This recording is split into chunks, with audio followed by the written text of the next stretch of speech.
Bonjour. Je suis enthousiaste à l'idée de vous retrouver dans cette nouvelle vidéo. Bienvenue.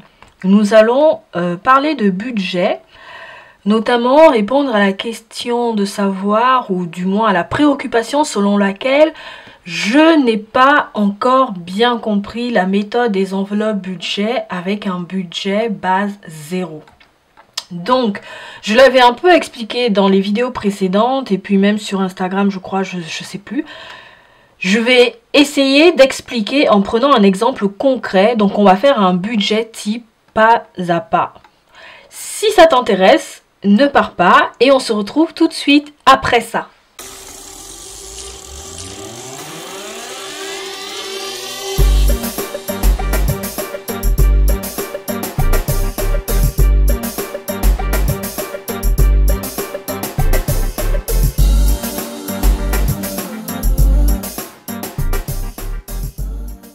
Hello, re-bienvenue dans cette vidéo où nous allons parler de budget. Je suis Grace No, une chrétienne ordinaire mais extraordinaire par la gloire de Dieu. Je suis beaucoup d'autres choses dans ma vie, mais sur cette chaîne, je suis créatrice de contenu et je vous partage mon univers d'inspiration chrétienne. Donc nous parlons de différents sujets, foi, spiritualité, amour, célibat, budget, etc. Donc on mène plein de réflexions comme ça pour se développer intégralement en étant tourné à la fois vers Dieu et vers les autres. Voilà, donc bienvenue dans cette vidéo où nous allons parler de budget. Donc on va essayer ensemble de faire un budget type pour répondre à la préoccupation selon laquelle je n'ai pas encore bien compris la méthode des enveloppes budget base 0. Alors on ne va pas aller dans les enveloppes, mais je vais vous expliquer en fait à partir de la réception des revenus jusqu'à la méthode des enveloppes proprement dite, c'est-à-dire la répartition de ce qu'on a envie de répartir dans ces enveloppes budget. Ici, on va prendre un exemple concret. Alors, ce n'est pas le mien, hein. Vous savez déjà que je n'ai pas particulièrement envie de parler ni de mes revenus, ni des revenus de mon mari, enfin voilà. Donc, on va prendre un revenu fictif, hein, voilà, de 1 800 € pour une personne seule, donc une femme seule. Voilà, une femme célibataire, une femme solo. Voilà, on est toujours tourné vers les célibataires. Donc là vous avez la feuille de budget mensuel qui est également disponible sur ma boutique Etsy et c'est la même feuille de budget mensuel que vous retrouvez également dans le carnet budget, la budgéteuse que j'ai mis en place. Donc il se présente comme ça dans le carnet budget sur deux feuilles, mais vous avez également la version une seule feuille où donc tout ça tient dans une seule page, pas une seule feuille, une seule page.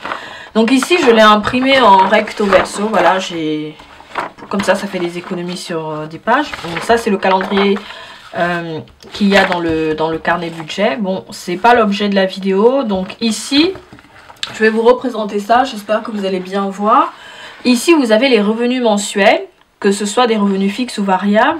Ensuite, dans le deuxième tableau, vous avez les dettes, d'accord? Et ensuite, dans le troisième tableau, vous avez l'épargne. Et quand on a fini de faire tout ça, moi, je considère qu'on a un reste à vivre.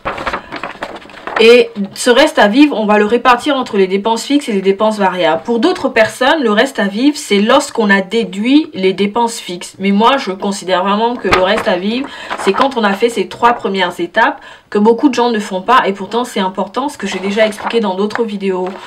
Et je pense souvent à cette phrase de Lannister dans la série Game of Thrones. Je ne sais pas si vous avez regardé, j'ai beaucoup aimé cette série. Et donc la devise de la famille Lannister, c'était « Un Lannister paye toujours ses dettes ». Donc voilà, pour moi, quand on a reçu ses revenus, on paye ses dettes si on en a, évidemment. Si on n'en a pas, c'est tant mieux, hein, génial. Et ensuite, on épargne. C'est important, il faut se payer en premier. D'ailleurs, ça fait partie des conseils que donne l'homme le plus riche de Babylone. Je vous mettrai peut-être la référence, ou je vous ferai une vidéo, une photo sur Instagram pour voir... de qui je parle quand je fais référence à l'homme le plus riche de Babylone, qui dit bien qu'il faut se payer en premier. Beaucoup d'autres personnes le disent, c'est une règle fondamentale. Vous avez travaillé, donc vous devez vous payer en premier parce que vous avez travaillé pour gagner cet argent. Donc oui, important de payer ses dettes parce qu'il faut toujours s'acquitter de ses dettes et ensuite d'épargner au au moins 10% de ses revenus. Alors dans certaines circonstances, ce n'est pas évident hein, d'épargner. Moi franchement, j'ai eu des mois où je n'épargnais pas du tout, mais depuis un tout petit moment, je dis bien tout petit moment, parce que je recommence à prendre soin de mon budget que depuis quelques mois. Comme je vous avais expliqué dans une précédente vidéo, parce que pendant la première année de mariage, c'était un peu, allez, bon, on profite de la vie et tout. Donc là, j'essaie vraiment de me reprendre en main. Et donc mettre en place une épargne d'au moins 10% de ses revenus. On peut épargner plus, mais voilà, si on commence déjà par épargner 10% de ses revenus, on peut envisager plus tard d'épargner plus. Voilà qui est dit. Et ensuite, on va répartir entre les dépenses fixes et les dépenses variables. Et normalement, quand on a fini de répartir ça, on doit avoir zéro. Voilà, on a zéro, on n'a plus de sous, on a tout réparti. Donc, on va prendre un personnage fictif, Madame X, ou je sais pas, elle a 25 ans, elle n'a pas d'enfant, elle est en CDI, et à l'occasion de son CDI, elle gagne 1800 € par mois. Donc, on va remplir la feuille ensemble. Revenus, par exemple, elle reçoit son salaire le 5 du mois. Donc, on peut mettre la date, par exemple, 05, je vais mettre octobre, on est en octobre. Enfin, ou novembre, peu importe. Hein. J'enregistre cette vidéo en octobre. Voilà, je ne sais pas si je vais la poster en octobre parce qu'il faut que j'ai le temps de au moins faire le découpage et puis la télécharger. Donc, Madame X reçoit son salaire le 5 octobre. Donc, je vais mettre ici salaire. J'espère que vous voyez bien. Salaire. Et ensuite, je vais mettre montant prévu 1800 €.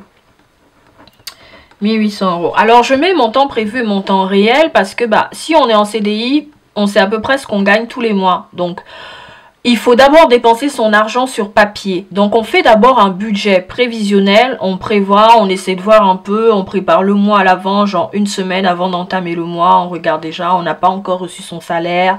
Donc, montant prévu. Ensuite, montant réel, ça peut être les 1800 € plus, je sais pas, des heures supplémentaires ou voilà, ou un supplément de je sais pas quoi ou des primes. Et là, on pourra inscrire le montant réel et puis faire son budget. Mais pour d'autres personnes, on peut se contenter simplement du montant prévu parce qu'on sait exactement ce qui va rentrer. Ce qui est mon cas en ce moment, par exemple. Donc, Madame X a un salaire mensuel de 1800 € et puis supposons que Madame X a réalisé des ventes Vinted et donc elle aimerait utiliser le solde de ses ventes Vinted pour le prochain mois. Donc on va par exemple mettre, elle a déjà donné l'ordre de virement, donc on va mettre, je sais pas, le 06 octobre. On met le 06 octobre et puis on met Vinted. Bon, j'ai pris l'exemple de Vinted parce qu'il y a pas mal de personnes qui vendent sur Vinted. Voilà. Et donc par exemple, elle a vendu pour 30 € sur Vinted. Donc 30 € et elle va utiliser ces 30 € là pour le mois prochain. Voilà. Donc voilà pour ce qui est des revenus de Madame X. Ce qui fait un total de revenus de 1830 €. Voilà. Donc Madame X a 1830 € de revenus mensuels. Enfin non, elle a 1830 € de revenus pour ce mois-ci. Elle est en train de faire son budget. Voilà. Ensuite, on passe aux dettes. Madame X a des dettes de 200, enfin une dette de 200 €. Donc 200 €. Voilà. Bon, moi j'aime bien mettre comme ça. Hein. Voilà. Donc elle a une dette de 200 €. Madame X a une dette de 200 €. On va dire par exemple ordinateur. Elle a acheté un ordinateur. Bon. C'est très rare quand même d'avoir des mensualités de 200 €. Mais on va dire Madame X a acheté ordinateur. Ordinateur Fnac, on va mettre, il lui reste 200 € à payer. Et puis on met par exemple la date de prélèvement. Supposons que l'ordinateur, enfin l'échéance pour l'ordinateur que Madame X a payé à la Fnac à crédit est fixée au 10 de chaque mois. Donc on va mettre 10. Donc total, Madame X a 200 € de dette. Donc, on va déduire le montant des revenus. On va réduire les dettes des revenus. Donc, ce qui fait qu'on obtient 1630 €. 1830 moins 200, 1630. Alors si on a un doute, hein, moi j'ai très souvent un doute, voilà. La calculatrice est notre meilleure amie. Ou parfois je le fais aussi avec le téléphone, donc on peut le refaire ensemble. Donc je vais juste allumer et puis on le refait ensemble. Donc j'ai dit 1800, 1830, donc total des revenus, moins 200. Donc on obtient 1630 euros. Voilà, 1630 euros. Donc on a fini les deux premières étapes. Ensuite on va entamer la troisième étape, l'épargne. Et je disais 10%. Alors ce n'est pas 10% de 1630, d'accord? Mais ça va vraiment être 10% de 1830, donc des revenus mensuels de Madame X. Donc 10% de 1830, c'est 183 euros. Donc on va mettre ici par exemple Madame X, elle épargne sur son livret A. On va mettre ici livret A. Donc Madame X épargne sur son livret A 10%, livret A. On peut mettre 10% pour être sûr de ce qu'on a envoyé. Hein. 10%, donc ça fait 183 euros. Voilà. Donc Madame X épargne 183 euros. Ensuite, on va calculer ici total de l'épargne. Elle n'a épargné que 183 euros, donc 10% de ses revenus. Donc 183 euros. Ce qui fait, on va déduire les 183 euros des 1630 euros qui restaient ici. Donc, ce qui fait qu'on obtient 1447 euros. Donc, ça fait 1447 euros. Voilà. Donc, total reste à vivre. On reprend ici 1447 euros. Voilà. Donc, j'espère que vous voyez bien. Voilà. Donc, on a fait première étape. Madame X a un salaire de 1800 euros. Elle a effectué des ventes vintage qu'elle aimerait utiliser pour le prochain mois. Donc, 30 euros. Ce qui fait un total de 1830 euros. Ensuite, Madame X a une dette d'un ordinateur qu'elle a acheté à la FNAC et elle paye des mensualités qui s'élèvent à 200 euros. D'accord? Prélevé le 10 de chaque mois. Donc, ce qui fait un total de dette de 200 euros. Et là, on va déduire les dettes des revenus. Donc, on obtient 1630 euros. Il reste à Madame X 1630 euros.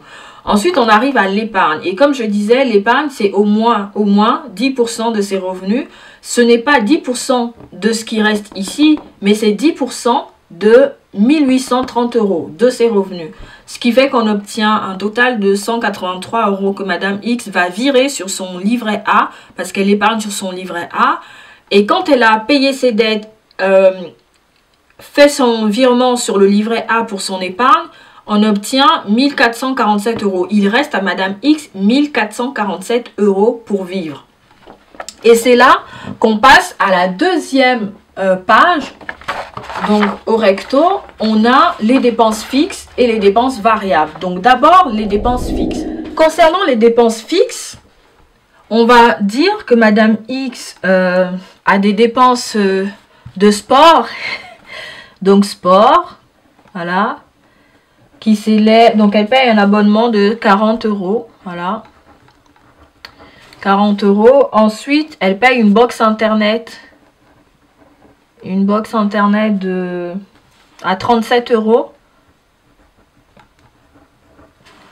Ensuite, elle paye son téléphone portable. Donc, c'est un abonnement de téléphone portable.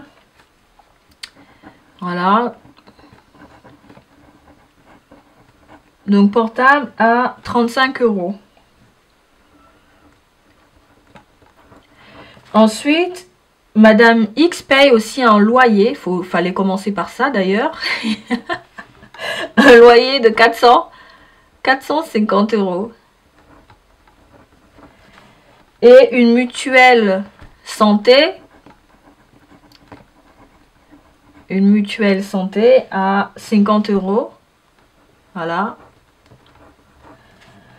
Ensuite, elle paye des frais bancaires. Oui, parce qu'elle a quand même une banque, hein, une banque courante. 10 euros de frais bancaires. Bon, Madame X, pour se faire plaisir, elle a aussi un abonnement Netflix. Bon, c'est pas pour faire la pub, mais bon, voilà. Netflix à 10 euros. Et elle paye son assurance habitation. Donc on dit assurance habitation.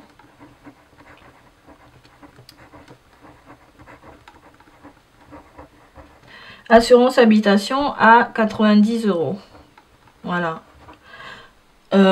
Donc voilà, dans les dépenses fixes, ce sont des choses dont vous ne pouvez pas vous passer. Quoique, on peut très bien se passer de Netflix, mais là n'est pas le sujet. Voilà, donc Madame X, ce sont ses dépenses fixes. Généralement, ce sont des choses qui sont payées par prélèvement automatique. On ne peut pas se défiler. Si vous avez consommé, vous devez payer votre portable, votre box. L'abonnement de sport, on peut aussi l'annuler, hein, mais ça, c'est un autre débat. Dans tous les cas, il faut se mettre en tête que les dépenses fixes, ce sont des choses dont on ne peut pas se dérober et qu'on doit nécessairement payer pour vivre au quotidien. Donc, quand on a fini de lister ces dépenses fixes, on fait le total qui s'élève à 722 €. Pardon, je me suis trompée. Voilà, 722 €. Total des dépenses fixes de Madame X s'élève à 722 €. Et comme on sait qu'il restait précédemment à Madame X 1447 €, on va faire 1447 € moins le total des dépenses fixes. Donc on obtient 725 €. C'est pas mal, hein, je trouve qu'elle a encore beaucoup pour répartir dans les enveloppes. Elle pourrait même encore choisir de déduire des 725 € une épargne ou des enveloppes d'épargne. Mais bon, on aura l'occasion d'en reparler. Donc, il reste à Madame X 725 €. Voilà. Et les 725 €, c'est ça qu'elle va répartir dans les enveloppes budget. Enveloppe budget pour moi égale aux dépenses variables. Donc, elle va lister ses dépenses variables en fonction de ses besoins du mois. On peut supposer que Madame X n'a pas besoin d'aller chez le coiffeur, donc elle n'a pas besoin de faire une enveloppe coiffeur. Mais si elle veut anticiper, elle peut considérer ça comme une provision, si elle a un classeur pour les provisions, et répartir quand même un montant pour le coiffeur dans ce classeur d'épargne. On n'en est pas là, on va juste parler de ce dont Madame X a besoin pour le mois. Donc Madame X a besoin, déjà de loisirs. Elle a besoin de loisirs. Et puis, elle a besoin de soins de beauté. Voilà, enfin, de soins de beauté. Je dis beauté et hygiène. Perso, c'est une catégorie que moi, j'utilise. Beauté et hygiène. Comme ça, je mets tout ce qui est en lien avec le corps, les cheveux. Enfin, voilà, tout ce qui participe au bien-être physique, en tout cas. Donc, elle a envie de faire une enveloppe beauté et hygiène parce qu'elle a vu au début du mois qu'elle aurait des besoins dans ce sens-là. Ensuite, shopping. Madame X a des besoins en shopping. Il faut qu'elle achète un nouveau manteau parce que l'hiver arrive. Donc voilà, elle y a pensé et puis elle prévoit shopping. Et ensuite, Madame X va avoir des dépenses de santé. Elle ne sait pas bien les évaluer. Elle ne sait pas à combien ça va s'élever et si tout sera pris en charge par la mutuelle. Donc par précaution, puisque des fois il faut avancer des frais chez le médecin, elle prévoit une enveloppe santé. Ensuite, Madame X n'a plus vraiment d'énormes besoins, donc on va dire que ne sachant pas trop ce dont elle va avoir besoin et partant du principe que bon voilà, elle n'a pas d'énormes besoins tout simplement. Elle va faire une enveloppe d'hiver, une catégorie d'hiver en tout cas, elle va faire une catégorie d'hiver. Voilà, donc elle a fini de lister où elle va avoir des besoins. Donc, elle se dit, je vais mettre 100 € dans l'enveloppe, dans la catégorie loisirs. Je mets 100 € dans les loisirs. Dans la catégorie beauté et hygiène, elle met 150 €. Dans la catégorie shopping, elle met 200 €.